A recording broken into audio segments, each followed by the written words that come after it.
forget to subscribe my channel Hang Duk Mana Sas. Assalamualaikum, selamat datang lagi ke channel Hang Duk Mana. Mari kita dengar respon Iswari wanita terhadap isu PAS tak akan sokong kerajaan persekutuan, tegas naib Presiden. PAS menegaskan pendirian menolak sebarang usaha yang dibuat Perdana Menteri Anwar Ibrahim untuk mendapat sokongan pembangkang dan meningkatkan immuniti di Dewan Rakyat. Okey tuan-tuan, mari kita dengar respon Iswari wanita tentang isu ini. Di akhir nanti kita akan komen macam biasa. Masing sama cerita ni. Ni cerita PAS lah. Right? Cerita orang PAS. PAS takkan sokong kerajaan persekutuan, tegas naib Presiden. Oh, marah. PAS menegaskan pendiriannya menolak sebarang usaha yang dibuat Perdana Menteri untuk mendapat sokongan pembangkang dan meningkatkan majoriti di Dewan Rakyat. Naib Presiden Idris Ahmad berkata PAS dan PN akan terus menjadi payung kepada orang Melayu di Malaysia. Terima kasih kerana mengiktiraf kualiti PAS. Namun PAS tidak akan bersama dengan kerajaan perpaduan yang retak menanti belah ini, katanya. Idris membagikan usaha Anwar untuk menarik sokongan pembangkang serta laporan berkenaan usaha pendamaian yang digerakkan Pertubuhan Islam Antarabangsa. Mungkin ramai yang bingung mengapa Anwar, meskipun dari sudut jumlahnya telah mencapai majoriti 2/3, namun pagi, petang, siang, malam bekerja keras untuk menarik sokongan bersama dalam kerajaan perpaduan, katanya. Pada Selasa lalu, FMT memetik sumber yang mendakwa Presiden PAS menolak usaha perdamaian dengan Anwar yang digerakkan Ikhwanul Muslimin 2 bulan setelah Anwar menjadi Perdana Menteri. Menurut sumber itu, wakil pertubuhan itu datang ke Malaysia 2 kali mempertemukan Hadi dan Anwar tetapi tidak berjaya. Mengulas selanjut, Idris dan juga ahli Bukit Gantang mendakwa usaha menarik PAS antara pentadbiran Anwar tiada wow factor yang selalu menyusuli pelantikan Perdana Menteri baru. Apa tidaknya, semua agenda reformasi dan hentam kerajaan waktu menjadi pembangkang dilanggarnya. Mereka buat apa yang mereka hentam lunyai kerajaan sebelum ini, sekarang sudah terang lagi bersuluh, katanya. Baik, saya nak ulas bab ni. Memang pada peringkat awal dahulu ada wakil Ikhwanul Muslimin. Siapa tak tahu Ikhwanul Muslimin, dia adalah satu gerakan Islam yang datang berjumpa dengan Hadi Awang dan datang berjumpa dengan Datuk Seri Anwar Ibrahim. Untuk makluman tuan-tuan dan puan-puan, dua organisasi besar iaitu PAS di bawah Hadi dan juga ABIM di bawah Datuk Seri Anwar Ibrahim, dua-duanya adalah organisasi yang orang kata apa, at least sekurang-kurangnya bukan terpanah tetapi ada terpalit dengan fikrah daripada Ikhwanul Muslimin. Okay, itu yang kita kena faham. So, wakil Ikhwan ada datang. Ini masa awal dulu, masa penubuhan kerajaan. 2 kali supaya didamaikan, supaya ada berlaku di mana kerajaan campuran. Ini bukan atas permintaan Datuk Seri Anwar Ibrahim. Saya ulang. Ini bukan atas permintaan Datuk Seri Anwar Ibrahim. Saya tahu peristiwa tersebut. Saya tahu dia berlaku. Dan saya tahu kat mana peristiwa itu berlaku. Pertemuan itu memang ada. Kita tak menafikan. Tetapi itu bukan atas permintaan Datuk Seri Anwar Ibrahim. Jadi bila naib Presiden PAS ini, konon-kononnya kata bahawa PAS tak akan sokong kerajaan persekutuan, orang Ikhwan datang jumpa dengan Hadi, minta ada pertemuan. Bukan pertemuan itu Anwar suruh Ikhwan datang jumpa Hadi, tak. Pertemuan itu memang Ikhwan yang pergi jumpa kedua-duanya dan minta supaya mereka bergabung menjadi sebuah kerajaan. Tetapi Hadi menolak. Datuk Seri Anwar Ibrahim kata saya tidak ada apa-apa masalah. Tetapi Hadi Awang yang menolak pada peringkat awal. Ini sebelum ada cerita nak apa orang kata bentuk kerajaan YDPA semua ni belum ada. Tetapi dah menang dah pada waktu itu, PAS pun menang. PAS sendiri yang tolak. So sebenarnya tak ada. Dan bila dia kata seolah-olah cerita dia tadi, seolah-olah cerita naib Presiden tadi, Anwar yang terhegeh-hegeh nak cari kami. Anwar yang nak cari kami ni. Nampaknya sebab apa? Mereka retak menunggu belah. Tuan-tuan, dia cerita kita retak menunggu belah, tetapi 5 orang-orang dia lompat kat kita. Siapa yang retak menunggu belah?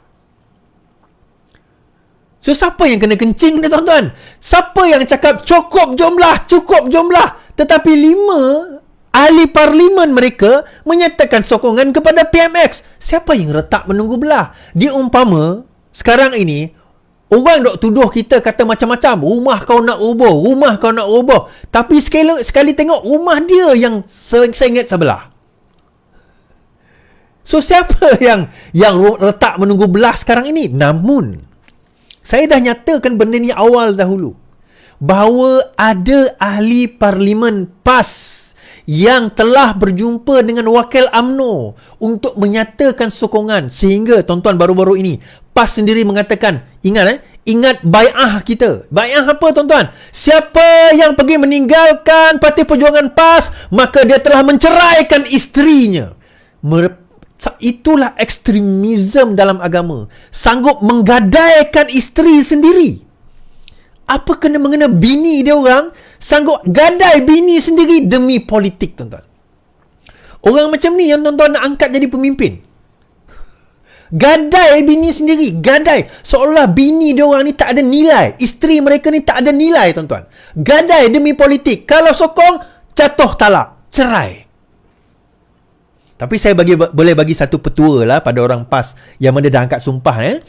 Boleh pergi ke Perlis, Perlis tidak mengiktiraf talak tersebut. Kan? Perlis tidak mengiktiraf talak tersebut.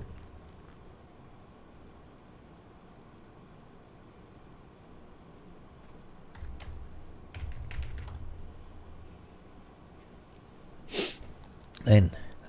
Cerai taklik. Perlis tidak diiktiraf. Cerai disebabkan oleh politik, itu Perlis tak iktiraf. So ada cara. Jadi saya nasihatkan kepada yang melompat tu, boleh tak cerai, tak jatuh cerai, tak jatuh talak, jangan risau. Sebab apa? Sebab objektif mereka nak jatuh talak itu bukan sebab kerana kebatilan. Tapi saya nak bagi tahu, saya dah ceritakan sebelum ini. Pertemuan asal dia sebenarnya di antara pemimpin Bersatu dan juga pemimpin PAS, bukan pemimpin, ahli parlimen PAS yang berjumpa dengan wakil UMNO untuk menyatakan sokongan kepada kerajaan. Cuma mereka tak boleh lompat, tetapi mereka boleh menyatakan sokongan. Bersatu tak ada isu. Dia tak sign apa-apa dokumen, dia tak mengatakan apa-apa, dia cuma kata kami sokong. Nak pecat, tak ada masalah. Tetapi PAS sekarang ini beberapa ahli mereka, sekurang-kurangnya seorang yang saya tahu by name, tak berani dia, saya tahu by name, tapi tak berani. Kerana ada sumpah laknat tersebut. Bukan sumpah, tapi apa orang kata, cerai. Akan jatuh talak jatuh kalau sekiranya dia menyatakan sokongan kepada selain daripada PAS. Ini permainan geng-geng PAS ni, tuan-tuan. Bukan jalan-jalan. Bini ditawarkan je. Ui, teruk. Sekurang-kurangnya kami ni letak 10 juta. Kan? Sekurang-kurangnya kami letak 10 juta. Kita tak main peribadi-peribadi ni.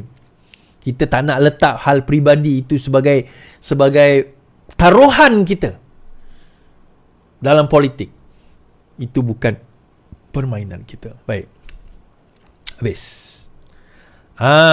Menarik yang baru ni, tuan-tuan. Tolong share, tuan-tuan. 60 share. Tolong tap-tap lah. Perwakilan Amanah Johor tuntut kerusi Dun Puteri Wangsa agar kekal menjadi milik Amanah. Amanah digesa menuntut kembali kerusi Dun Puteri Wangsa milik parti itu yang diserahkan ke Parti Muda pada Johor 12 Mac 2022. Gesaan tersebut dibuatkan perwakilan Amanah Negeri Johor Muhammad Zuhan Zain yang mahu pimpinan mempertimbangkan semula kerusi tersebut yang kini disandang pemangku Presiden Muda Amira Aisyah. Amanah Johor menuntut agar Puteri Wangsa yang dipinjamkan kepada muda sebelum ini dikembalikan, diletakkan sebagai status quo agar tidak dituntut oleh rakan-rakan daripada parti komponen lain. Kita beri kerusi itu atas dasar setia kawan untuk membentuk koalisi dalam PRN tersebut dan muda memenangi kerusi tersebut dengan bantuan rakan-rakan daripada PH. Jawapan mudah saya ialah begini. Kita dah menegur Amanah. Mula-mula memang kita bersengketa dengan kerusi tersebut. Sepatutnya yang bertanding yang kita letakkan dan dah bekerja di situ adalah Puan Napsiah. Puan Napsiah memang orang Puteri Wangsa dan dia dah bekerja kat situ. Okay?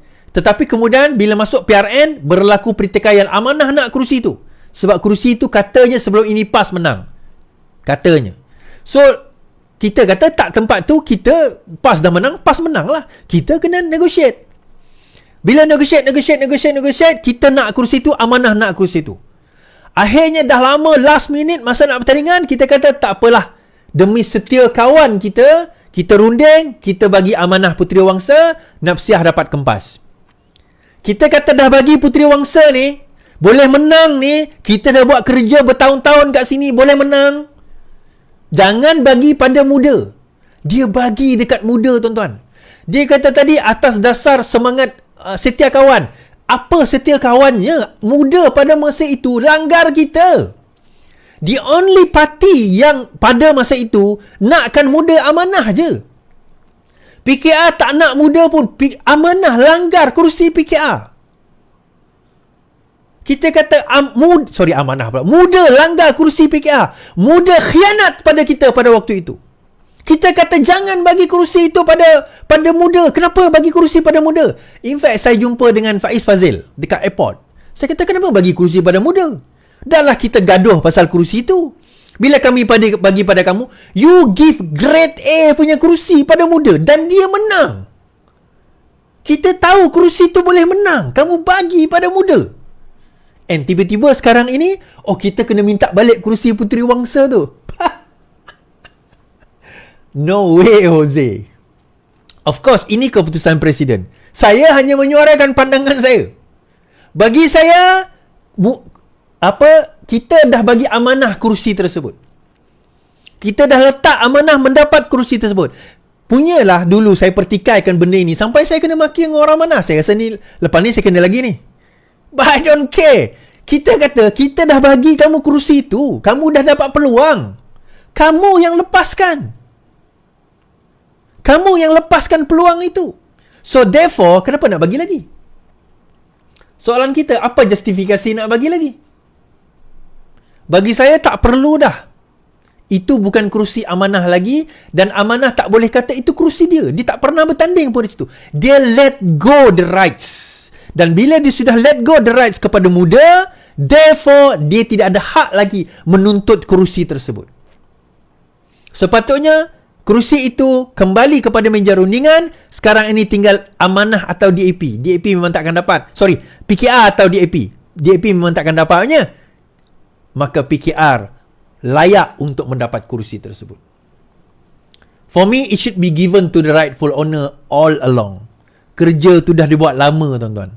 Tapi itulah, kadang-kadang kita ni baik sangat. Kita saya baca detail sikit lagi. Naib Presiden PAS Idris Ahmad berkata PAS dan PN akan terus menjadi payung kepada orang Melayu di Malaysia. Terima kasih kerana telah mengiktiraf kualiti PAS. Tak tahulah tuan, kita PAS ni tak adalah biasa dia rasa dia bagus, orang lain tengok dia tak bagus pun. So kalau saya, sebab kita secara pribadi tak gabung pun, tak biarlah kat dia tu. Dia rasa dia kuat. Saya satu masa dia akan jatuh balik. Dia memanglah sebelah Terengganu, sebelah Pantai Timur ni memang dia menang. Belah sini bola Lemah Kelang yang harap dia nak menang. Akhirnya tuan, mari terus menyokong kerja apa pada anda PMN Ibrahim. Assalamualaikum.